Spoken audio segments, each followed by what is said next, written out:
Assalomu alaykum, hurmatli obunachilar. Keyingi zakatimizga kelganmiz. Qo'zilar bor, 5 oylik, 7 oylik. O'shalar pardozlab, chiroyli qilib berish uchun va bozorga va boquvga tayyorlab berish uchun keldik. Kuzatamiz, Barbeship ishini boshladi.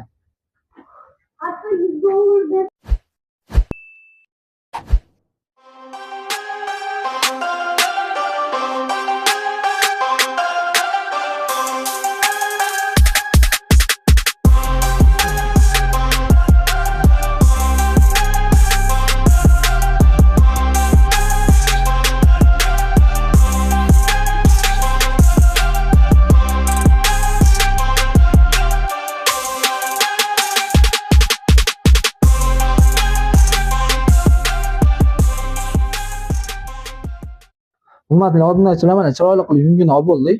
Ko'rib baho berasizlar. Qo'y boqadigan eng yaqin do'stingizga jo'natib berasiz. Kimgadir shunaqa xizmatlar kerak bo'lsa, Barbeshipga murojaat qilishlari mumkin.